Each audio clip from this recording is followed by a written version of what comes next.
Imaginez ceci, George Harrison, connu comme le Beatle silencieux, a porté une amertume discrète envers Paul McCartney pendant des décennies, culminant en chansons cinglantes comme Wah Wah. Mais saviez-vous qu'il a sauvé le film culte Monty Python's Life of Brian en hypothéquant sa maison pour financer sa production, prouvant que son esprit généreux transcendait même ses frustrations personnelles?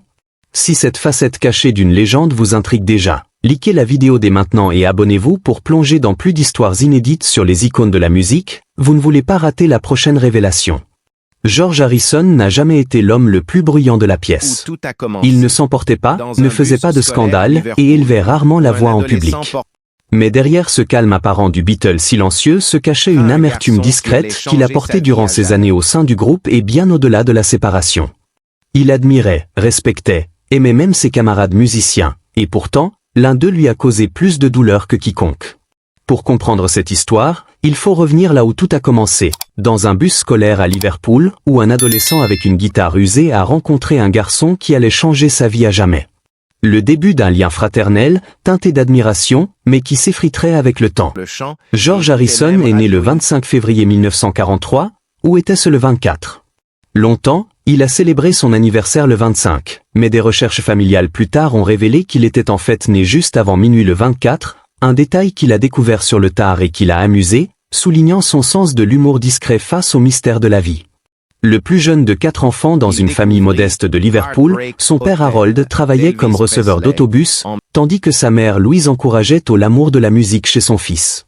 Louise, passionnée de chant, écoutait même Radio India pendant sa grossesse, espérant que les sons envoûtants des sitars et des tablas apaiseraient son enfant à naître. Au début des années 1950, George dessinait déjà des guitares dans ses cahiers à la Liverpool Institute High School for Boys. Obsédé par l'idée de devenir musicien, il découvrit Heartbreak Hotel d'Elvis Presley en 1956, un moment qui déclencha la folie du skiffle et le conduisit à former un petit groupe avec son frère et des amis. Le véritable tournant survint lorsque George commença à prendre le bus scolaire avec Paul McCartney. Paul était un peu plus âgé, vif, et déjà proche d'un autre garçon nommé John Lennon. Paul et George se rapprochèrent grâce à leur amour partagé pour les disques de rock'n'roll, s'enseignant mutuellement des accords et des astuces de guitare. Pour George, discret et impressionnable, la confiance de Paul était magnétique. En 1958, Paul arrangea une audition pour George auprès du groupe de John, les Quarrymen. John était sceptique, George n'avait que 15 ans, beaucoup trop jeune à ses yeux. Mais Paul insista, et dans un bus de Liverpool, George impressionna Lennon en jouant sans faute la partie principale de Raunchy. Cela suffit. Il faisait désormais partie de leur monde. Dès le départ, cependant, George entrait dans une histoire déjà dominée par Lennon et McCartney. Les deux garçons plus âgés avaient du charisme, un instinct pour la composition, et une complicité inébranlable. George suivait leur exemple, il était le petit frère qui traînait avec eux, avide d'apprendre, heureux de contribuer. Pendant un temps, cela suffisait. En 1962, lorsque les Beatles signèrent sous la direction de leur manager Brian Epstein, George avait gagné sa place comme guitariste soliste du groupe, même si sa voix de compositeur était presque inexistante face à la domination de Lennon et McCartney. Quand la Beatlemania explosa en 1963 et 1964, Harrison gagna le surnom de Beatle silencieux. Pour la presse, c'était un titre romancé qui mettait en avant son introversion, mais pour ceux qui l'entouraient, cela révélait quelque chose de plus lourd. George commençait déjà à se sentir mis à l'écart. Tandis que John et Paul écrivaient les tubes, plaisantaient avec la presse et façonnaient l'identité du groupe, George observait depuis l'ombre. Il avait ses propres idées musicales, son propre sens de la spiritualité naissante. Mais lorsqu'il essayait de contribuer en studio, sa voix était étouffée. On lui accordait 1 ou 2 chansons par album, rarement plus, et ses parties de guitare étaient souvent dirigées ou remises en question. Pourtant, les premières années furent davantage marquées par l'admiration que par le ressentiment. George admirait l'esprit de Lennon et l'énergie de Paul. Il voulait faire partie de leur cercle intime, et à bien des égards, il en faisait partie. Mais les graines de la frustration étaient déjà semées. Chaque fois qu'une chanson de Harrison était mise de côté, chaque fois que Paul corrigeait ses lignes de guitare, le Beatle silencieux se sentait plus invisible.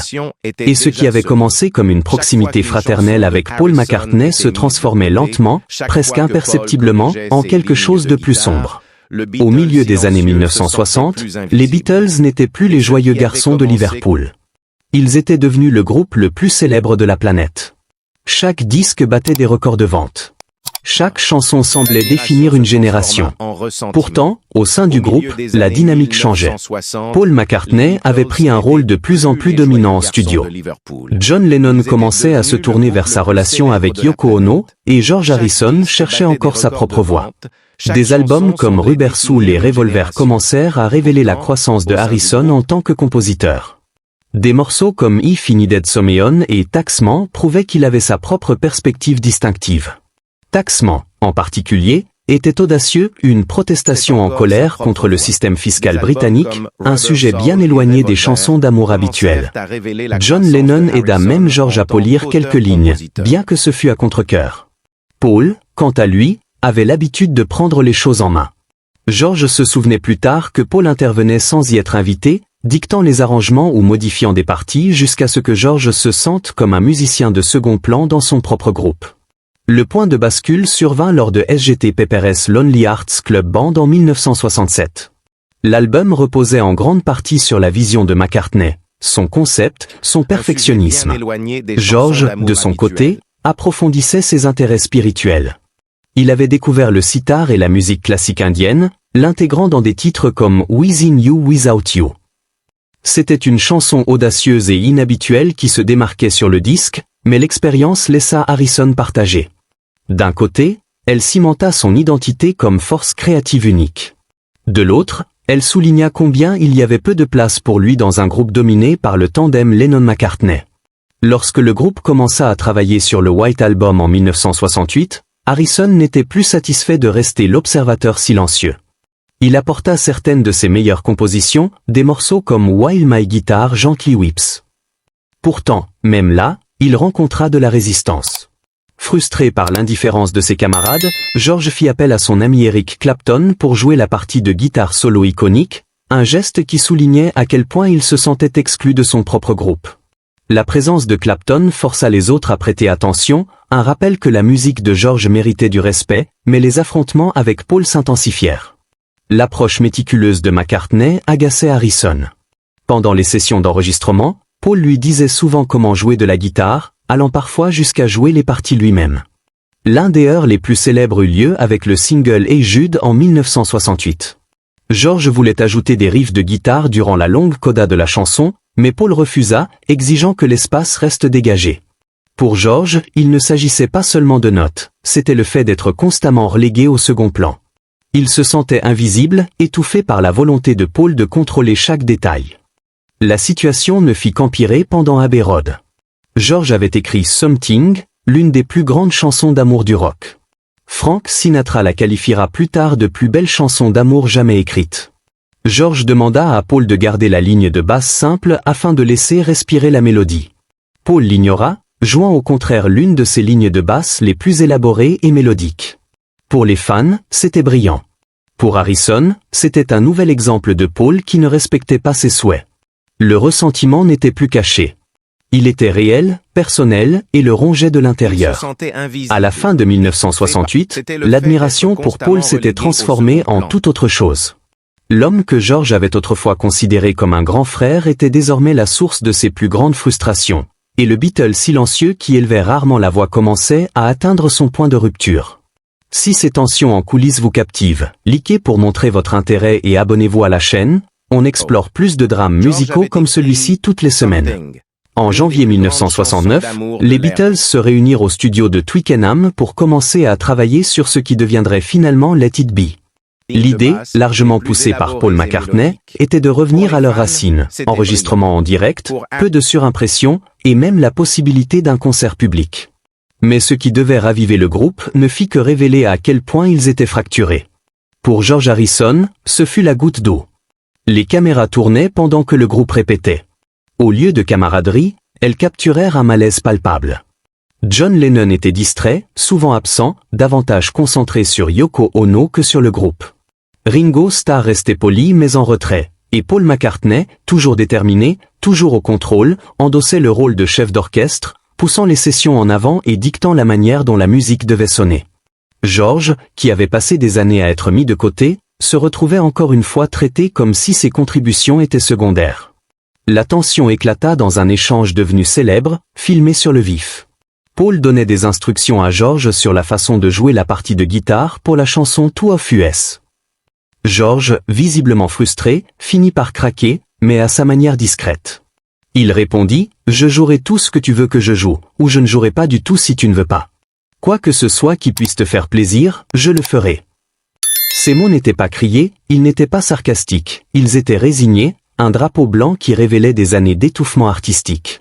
Pour les spectateurs extérieurs, cela pouvait sembler une simple dispute, mais pour ceux présents dans la pièce, c'était dévastateur. George n'était pas seulement irrité, il était vidé. L'ingénieur Geoff Emerick, témoin direct de ces sessions, décrivit plus tard l'atmosphère comme très désagréable. Pour George, c'était insupportable. Le 10 janvier 1969, il quitta discrètement le studio et annonça aux autres qu'il quittait le groupe. Son journal intime pour ce jour-là était glaçant de concision, « Lève, aller à Twickenham, quitter les Beatles, rentrer chez moi ». Il resta absent pendant près de 2 semaines. Le groupe le supplia de revenir, et il finit par accepter, mais seulement sous de nouvelles conditions. George refusa de participer au grand concert que Paul voulait organiser. À la place, le groupe déplaça ses sessions vers les studios Apple, plus confortables, et le projet continua tant bien que mal. Mais le mal était fait. George avait clairement montré qu'il en avait assez d'être relégué, assez de la domination de Paul, assez d'être traité comme un invité dans son propre groupe. Ironiquement, c'est durant cette même période que Harrison écrivit 2 de ses plus grandes chansons, Something et Here Comes the Sun. Libéré de l'ingérence constante de Paul, il put démontrer à quel point son écriture avait gagné en puissance. Pourtant, même ses triomphes ne purent combler le fossé grandissant entre lui et McCartney. À la fin de 1969, lorsqu'Abbey Road sortit, les contributions de George se tenaient enfin aux côtés de celles de Lennon et McCartney.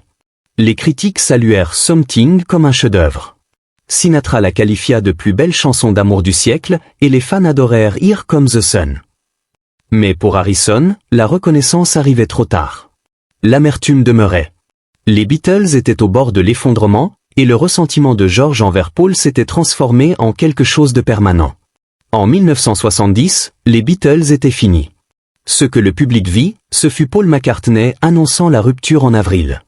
Mais pour George Harrison, la séparation couvait depuis des années. Les longues sessions, les disputes constantes et le perfectionnisme implacable de Paul l'avaient usé. Le partenariat qui avait autrefois ressemblé à une fraternité s'était transformé en une bataille d'ego, et Harrison n'avait plus l'énergie de continuer à se battre. Une fois la poussière retombée, George ne perdit pas de temps à prouver ce qu'il avait retenu si longtemps. En novembre 1970, il sortit All Things Must Pass, un triple album rempli de chansons ignorées ou mises de côté durant ces années Beatles.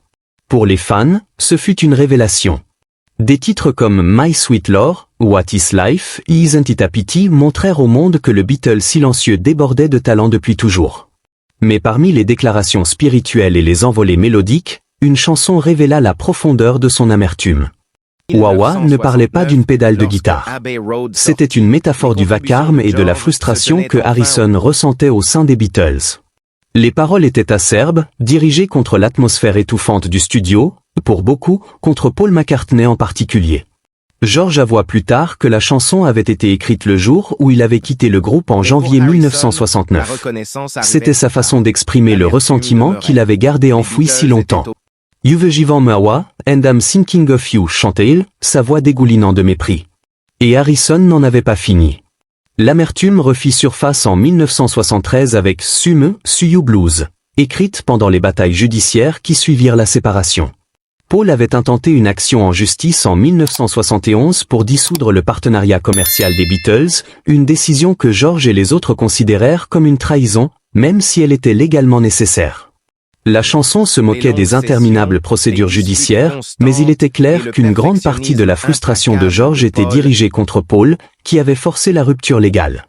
Pour Harrison, il ne s'agissait pas seulement de contrat, c'était la confirmation définitive que le groupe et son amitié déjà fragile avec McCartney étaient bel et bien terminés. Même l'ex-femme de George, Pattie Boyd, souligna plus tard à quel point la tension était forte. Elle décrivit comment George rentrait des sessions d'enregistrement durant les années Beatles, rempli de colère, surtout après s'être heurté à Paul. Il se tolérait, dit-elle, mais je ne pense pas qu'il se soit jamais vraiment aimé. Une vérité douloureuse qui expliquait pourquoi Harrison avait versé tant de venin dans son œuvre solo du début des années 1970. Et pourtant, même dans son amertume, l'art de Harrison brillait. All Things Must Pass fut un succès critique et commercial, l'imposant comme une force solo à part entière. Mais l'ombre de son ressentiment envers Paul planait lourdement sur son succès. Chaque fois qu'il interprétait Wah-Wah, chaque fois qu'il plaisantait sur les procès et les trahisons, c'était le rappel de blessures qui n'avaient jamais guéri. Pour les fans, c'était exaltant de voir George enfin s'affirmer. Pour George, c'était amer. Il avait prouvé sa valeur, mais le prix en avait été un lien brisé avec l'homme qu'il appelait autrefois son frère. Et au fil des années 1970, la froide distance entre Harrison et McCartney ne montrait aucun signe de disparition. Si vous voulez explorer plus de ces rivalités musicales cachées, abonnez-vous maintenant et likez pour soutenir la chaîne. Au cours des années 1970, la carrière solo de George Harrison s'épanouit de manière inattendue. Son concert for Bangladesh en 1971 établit le modèle des concerts caritatifs modernes, tandis que All Things Must Pass demeurait un accomplissement monumental. Pourtant, même alors qu'il se forgeait une nouvelle identité, ses sentiments compliqués envers Paul McCartney n'étaient jamais bien loin. Tous les quelques années, ses vieilles blessures refaisaient surface, parfois sous forme de petites piques subtiles, parfois sous celle de confidences brutales. Lors d'une interview radio en 1974 avec Alan Freeman, George parla ouvertement de ses frustrations.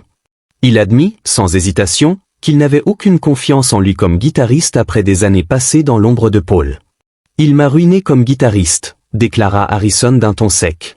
Il ne voulait pas dire que Paul l'avait fait par malveillance. Ce qu'il voulait dire, c'est que des années de remise en question et de microgestion l'avaient vidé de toute confiance en lui. Venant de l'homme qui avait écrit While My Guitar Gently Weeps et Something, c'était un aveu dévastateur. Il révélait la profondeur des cicatrices psychologiques.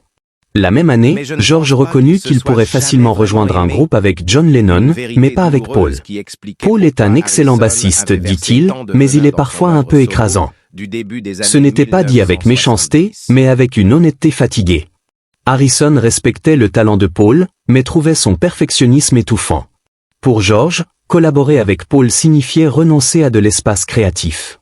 Et au milieu des années 1970, il ne voulait rien d'autre que la liberté. La tension ne disparut jamais vraiment. Même s'ils construisirent chacun des carrières solo réussies, ils collaborèrent rarement. Il y eut des moments de civilité où George participa au projet de Ringo Starr, et Paul loua parfois le travail de George, mais la camaraderie de leur jeunesse s'était évaporée. À la fin des années 1980, Harrison trouva une véritable joie créative avec les Traveling Wilburys, entourés d'égos comme Bob Dylan, Roy Orbison, Tom Petty et Jeff Lynne. Avec eux, il se sentait respecté, libre de créer sans être rabaissé. C'était le genre de fraternité musicale qu'il avait toujours recherché mais qu'il n'avait jamais vraiment trouvé au sein des Beatles. Quand le projet The Beatles Anthology vit le jour au milieu des années 1990, les membres survivants se réunirent pour compléter les démos de Lennon Free à Bird et Real Love.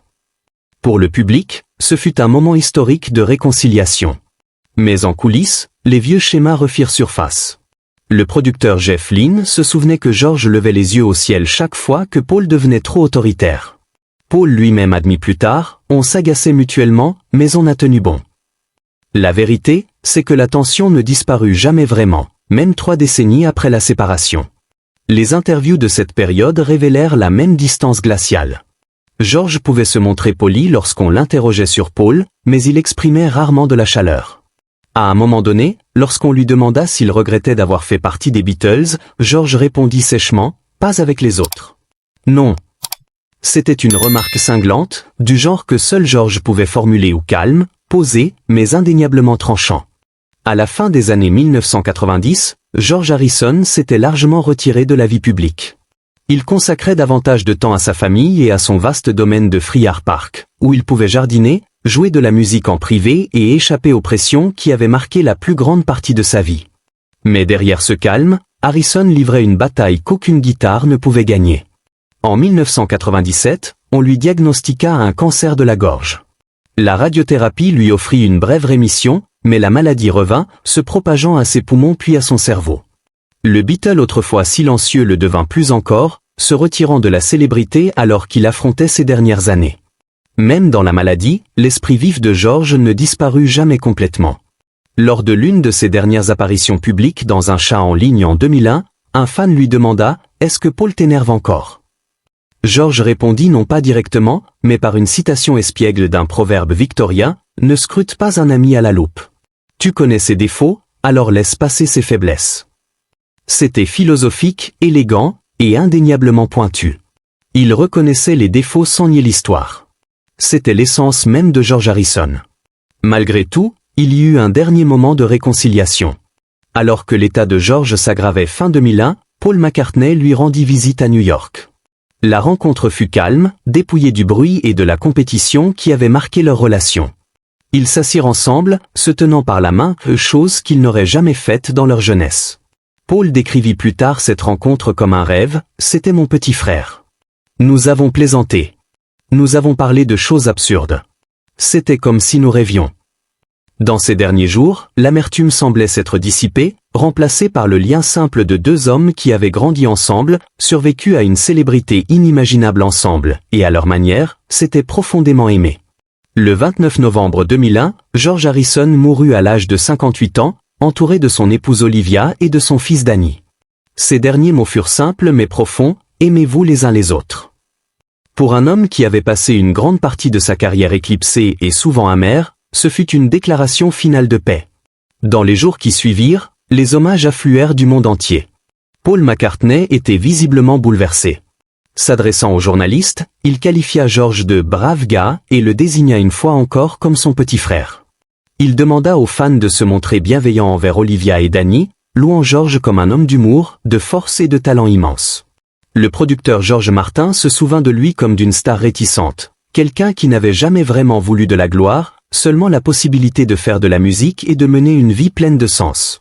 Des fans se rassemblèrent à Liverpool, à New York et ailleurs, chantant ses chansons et honorant le Beatle silencieux qui avait changé le monde à sa manière.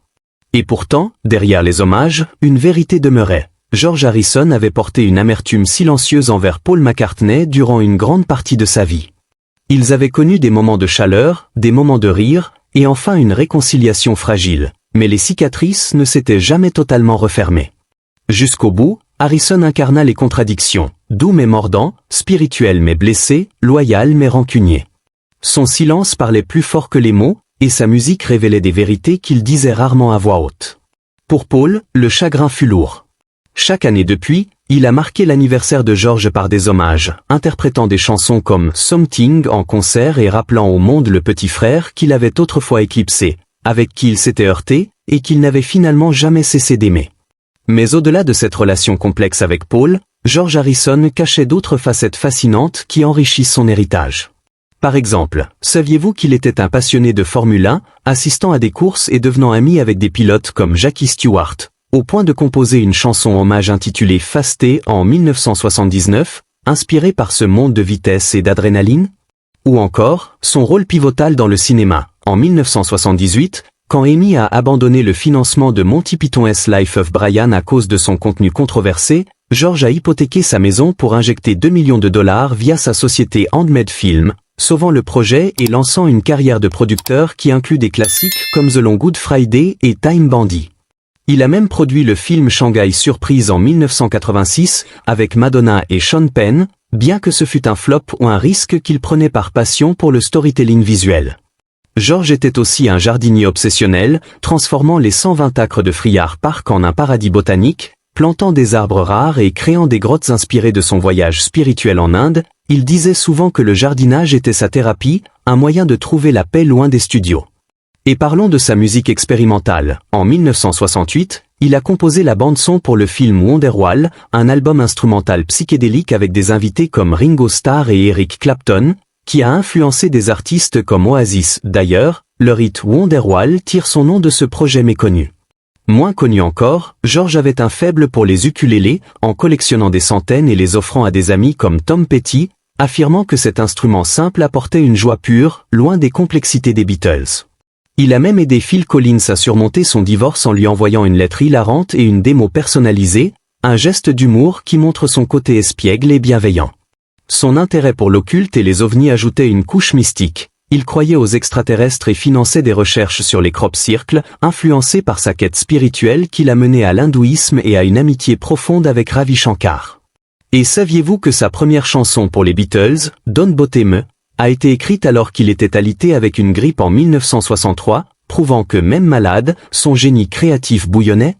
Ces aspects révèlent un homme aux multiples talents, bien au-delà du rôle de troisième Beatle, un philanthrope, un producteur visionnaire, un esprit libre qui a influencé la culture pop de manières insoupçonnées. Si ces découvertes vous surprennent, partagez vos faits préférés sur George en commentaire et likez pour plus de contenu comme ça. L'histoire de George Harrison avec Paul McCartney est faite d'admiration, de frustration, d'amertume, à la fin, d'une réconciliation silencieuse. Pensez-vous que George ait vraiment pardonné à Paul avant sa mort, ou bien les blessures étaient-elles trop profondes pour guérir? Dites-le nous dans les commentaires ci-dessous. Et si vous avez aimé cette histoire, n'oubliez pas de liker, de vous abonner et d'activer les notifications pour plus d'histoires musicales inédites.